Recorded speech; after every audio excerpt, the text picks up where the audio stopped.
Your son is a failure. He's barely passing my class, and with grades like this, I'm just not sure what kind of future he's gonna have. What do you have to say for yourself? You're supposed to graduate this year. Listen to Mr. Johnson. What kind of future do you think you're gonna have? With all due respect, don't call me a failure.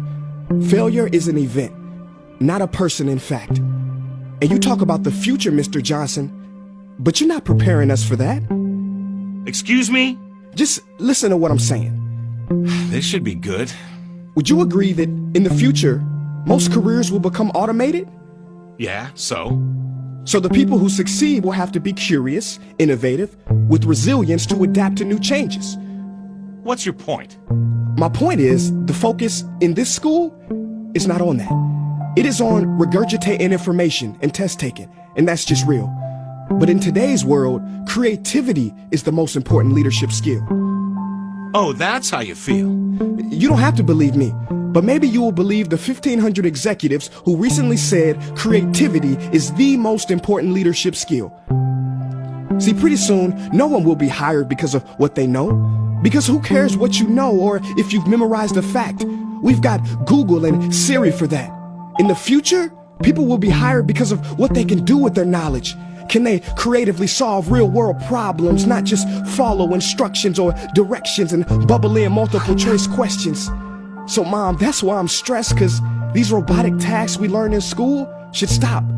Because no one can do a robot's job better than a robot.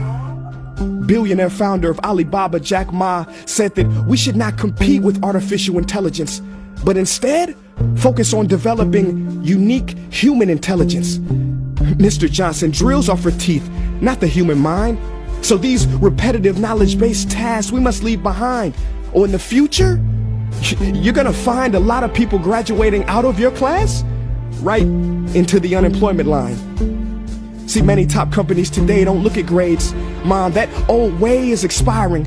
Google has been quoted as saying GPAs are worthless criteria for hiring. Founder of Tesla, Elon Musk, agrees.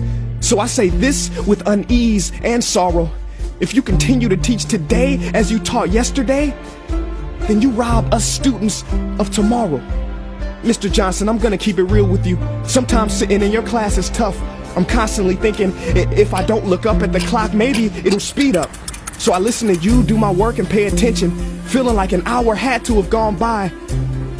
But it was only 3 minutes. So if you wonder why we're bored in class, look, you want to get a kid to hate reading? Give them this, a school textbook. And some people think it's our fault, and that hurts me. They say you can lead a horse to water, but you can't make him drink. And to that I say no. Firstly, you can put salt in that horse's hay and make him thirsty.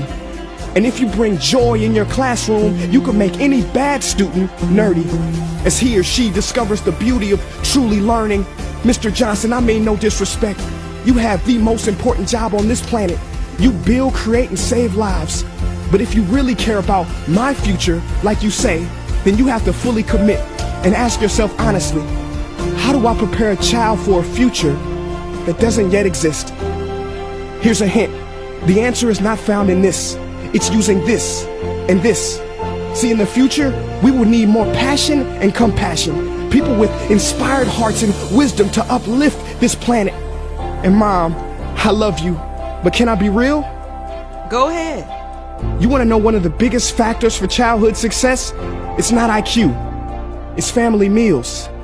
And we haven't had one of those in a while. See, I know sometimes you don't feel proud, because I may not be a straight A student, but I'm not stupid. These tests may be 70% of my grade, but they're 0% of my future.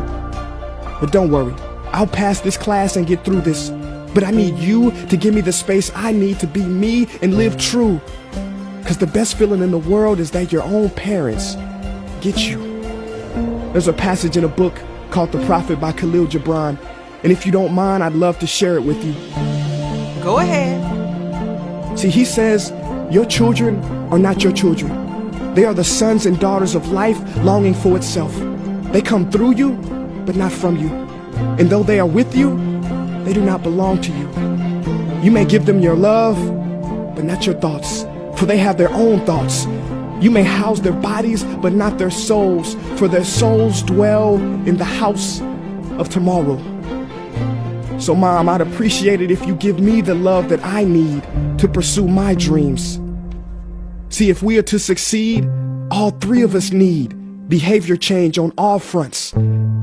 We talk about the future, but the future is now, and it is created now by all of us. I've never heard you speak like that before. Yeah, I didn't know. But I'm going to reach out to administration and try to change some things. You have my word.